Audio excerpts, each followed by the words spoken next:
Hello students, how are you all? Hope you are doing well at home. So, we were studying the chapter Tissue Class 9 Biology.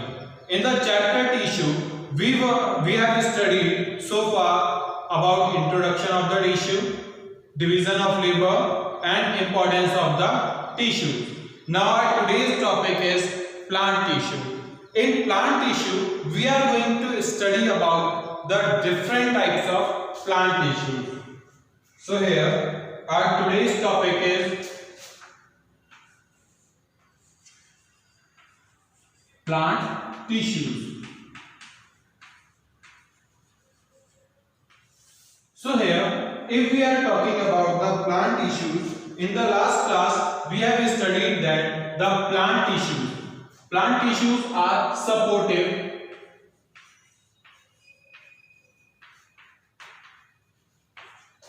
provide mechanical strength,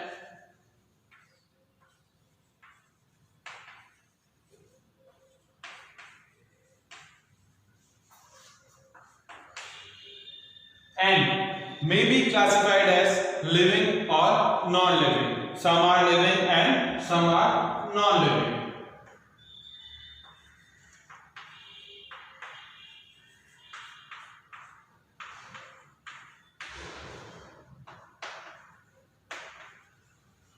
Right? So these are some of the characteristics of the plant tissues. Okay, if we have to classify the plant tissues from the differentiate the plant tissues from the animal tissues, we can classify on this basis. Now here we have to study the different types of plant tissues. What are different types of plant tissues? So here plant tissues are broadly classified into two types. Two types we can say. First is, you can say, meristematic tissues.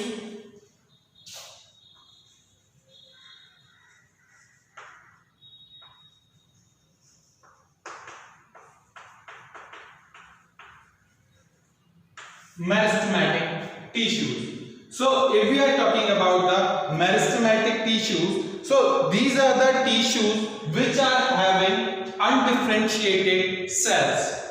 Undifferentiated cells, or you can say dividing cells.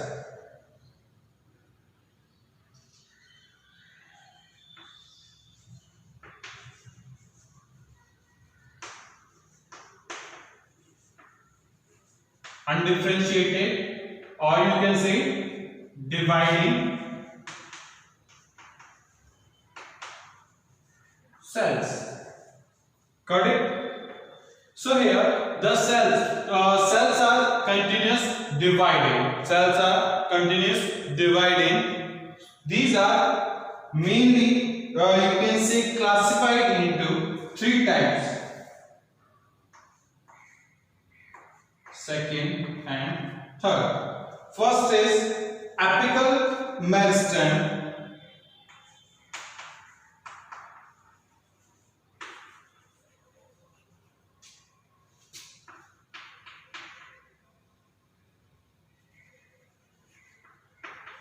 Apical meristematic tissue or apical meristem.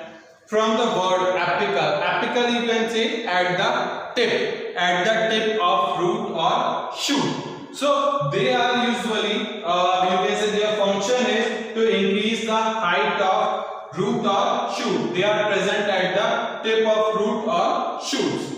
Got it? Next is intercalary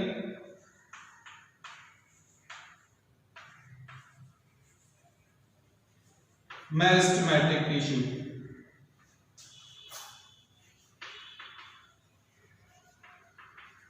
Intercalary meristematic tissue, you can say here, the function of intercalary meristematic tissue is to increase the length of the stem, right? To increase the length of the stem. Like we can say here, if it is the root or shoot tip, right? So here the apical meristematic tissue is present here, this side.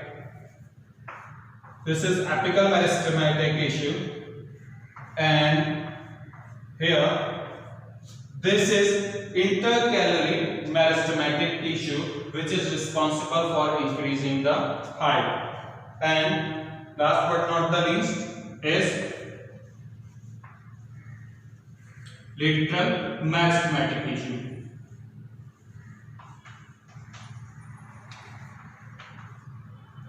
Lateral meristematic tissue. So here, what is the function of lateral meristematic tissue? The function of lateral meristematic tissue is to increase the width of the plant. What is its function? To increase the width of the plant. Got it? Okay, so here we can see here it increase the width of the plant, right? Sorry. Okay, it increase the width of the plant. I hope it is clear to you. Now our next issue is permanent tissue.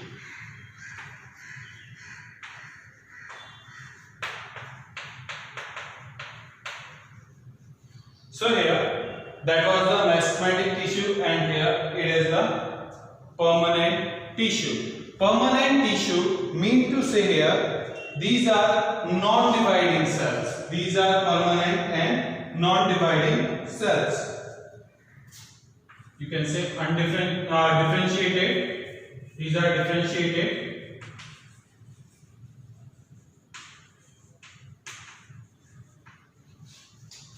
And non-dividing.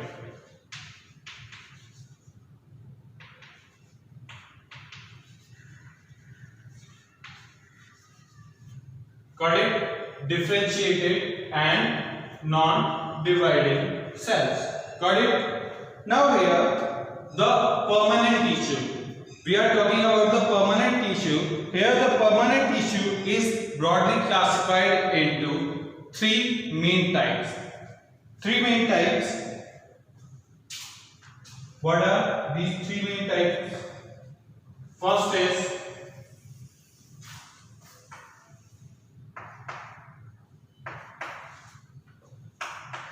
simple. First is simple permanent tissue.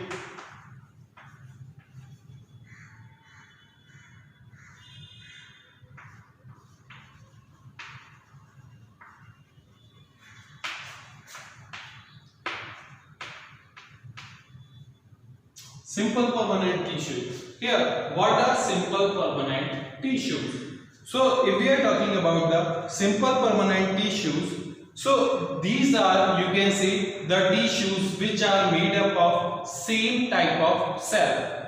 Same type of cell. Here, only one type of cell is present here.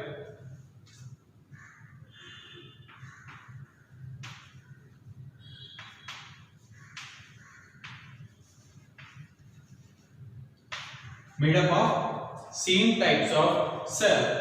Their function is, you can say, to support and to protect. To support and to protect. So on the basis of their function only, they can be classified into two types. One is supporting tissue.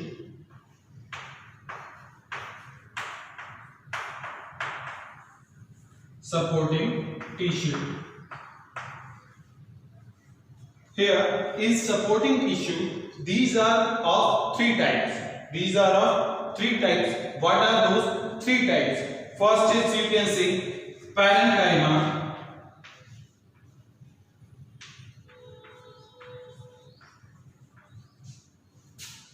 Parenchyma. These are, you can say, living cells. These are living cells which helps in, you can say, packing and all. So These are the living cells, helps in packing. Next is coloncyma.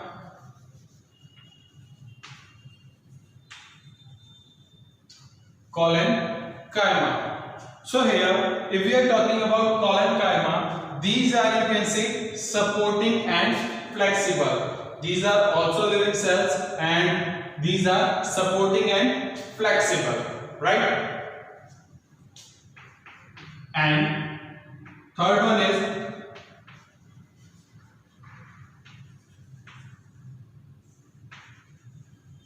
sclerenchyma. Sclerenchyma, these are, you can say, non-living. These are non-living or dead cells. If we classify them, living, non-living.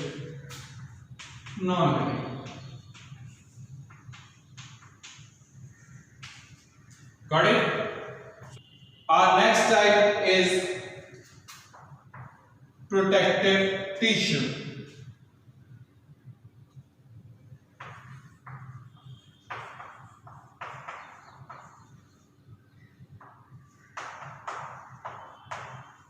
Protective tissue. So if we are talking about the protective tissue, these are of two types.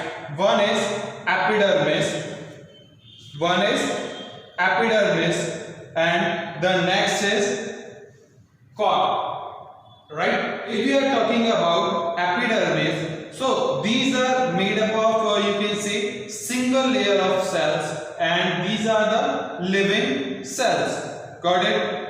And next is cork. Cork is made up of, you can say, dead cells, and these are closely packed. So here we can see epidermis, and next is cork. Here we can classify them also as living and non-living.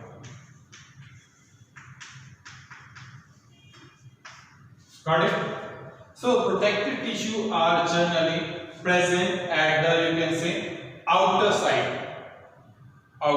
side. These are outer layer which helps in protection.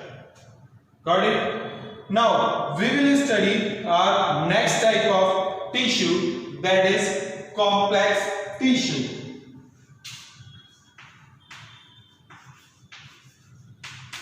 Complex tissue. So complex tissue, why are they called complex? They are called complex tissue because they are made up of, you can see, more than one type of cells. They are made up of more than one type of cells. That's why they are known as complex tissue.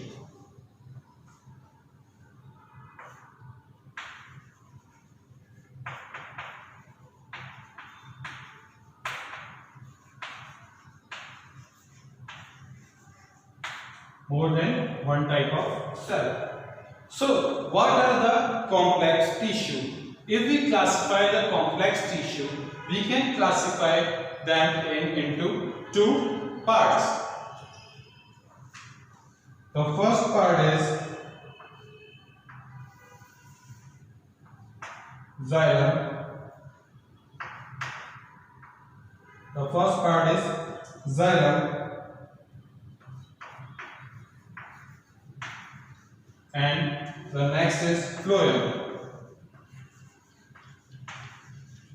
So here xylem and phloem. What is the function of xylem? The function of xylem is to conduct water and minerals. Right? Next, the function of phloem. What is the function of phloem? The function of phloem is to conduct, or you can say to transport the food to the different parts of the plants, right? So here it helps in conducting water,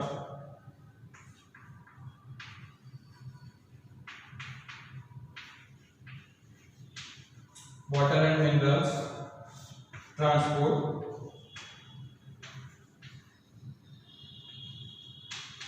food.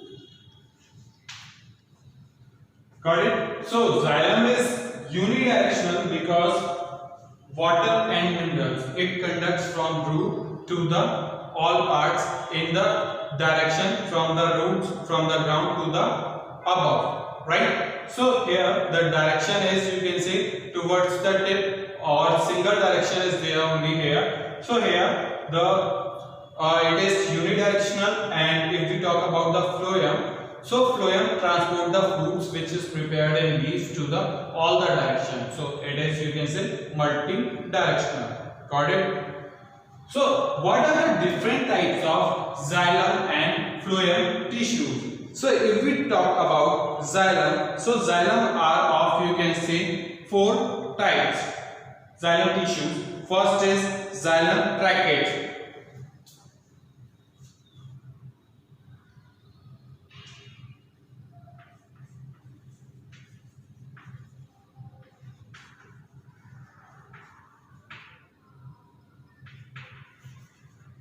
Xylem tracheids. So these xylem tracheids are present in, you can say, the lower plants. Lower plants like, you can say, gymnosperms and pteridophytes. These are not present in angiosperms. These helps in conduction of, you can say, water and minerals. These are dead elongated cell with the tapering end. Got it? Next is xylem vessels.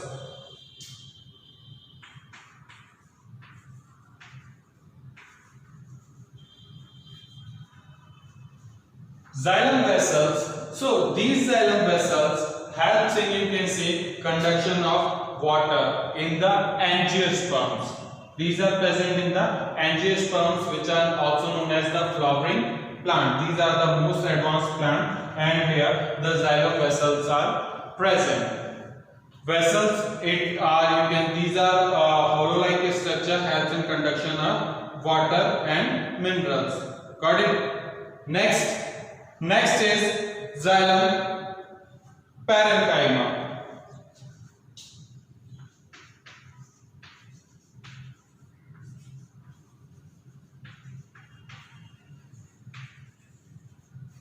Xylem parenchyma. These are the living cells. These are the living cells filled with thin cellulose wall. Right? Next is xylem fiber. Xylem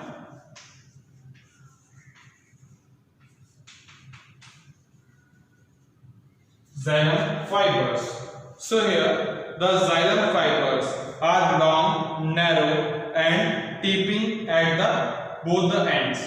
Got it? These are long, narrow and tapering at both the ends. Next, coming towards the phloem. If we talk about the phloem tissue, so phloem is, you can say, is classified into 5 types. What are the 5 types the phloem is classified into? First we can say is the sieve tube. First is sieve tube.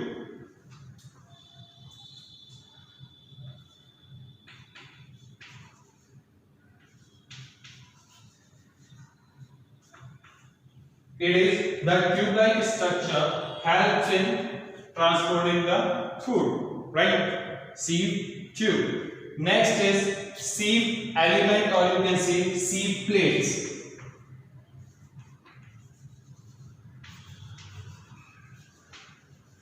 Sieve elements or sieve plates. So sieve elements or sieve plates, these helps in, you can say, transporting that food from, you can say, one cell to another, right? These are having some pores in it. Next are companion cell. These are elongated cells. Companion as you can say provides the company or helps the other tissues. So these are companion cells.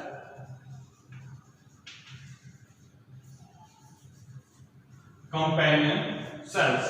They provide the company to the other tissues and provide the help. Next is phloem parenchyma. Next is phloem parenchyma. These are unspecialized cells with thin wall and stores the food. These are unspecialized cells with thin wall.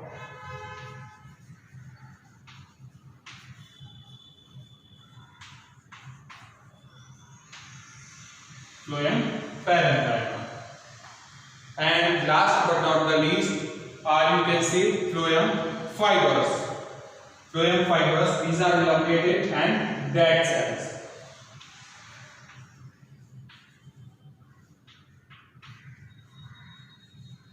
Phloem fibers, elongated and dead cells. Got it? So with this, our second type of permanent tissue is also clear. Now here, coming towards the third type of permanent tissue. The third type of permanent tissue is special permanent tissue. What it is? Special permanent tissue.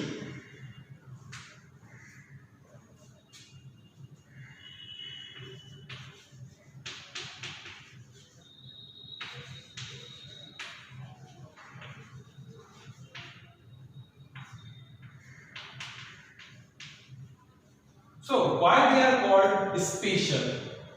They are called special permanent tissues because they are secreting. They are secreting tissues. They secrete or they excrete. They secrete or they excrete some type of secretion.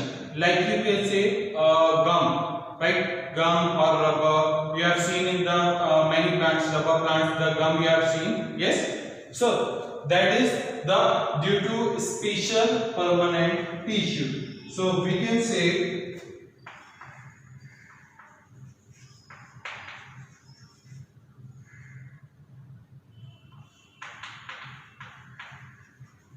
secreting tissues.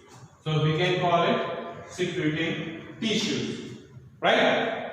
So what are the different types of secreting tissues? If we are talking about the different types of secreting tissues, so first is lactiferous tissue. Lactiferous tissue is, you can see, a tubular and filled with latex. This is white or you can say sticky, composed of starch or greens, right? So first is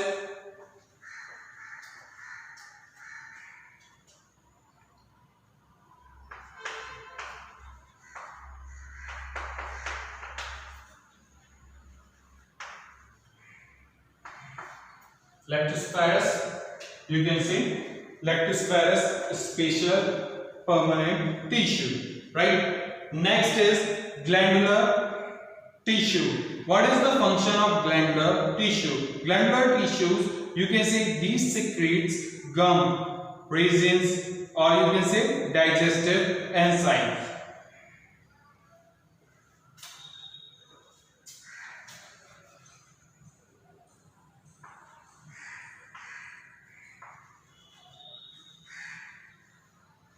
Glandular tissue. Glandular special permanent tissue secretes the gum like resins and all. Next is hydrophore tissue. Hydrophore tissue is, you can say, special types of tissue which act as, you can say, waterproof layer. Which act as a waterproof layer. It excludes the water from you can say like colocasia and other plants, right? So next is hydrophore tissue.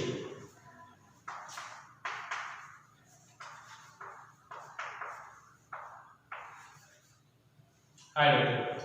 So these tissues we are going to study in the details in our next class. I hope it is clear to you all. Okay class, thank you.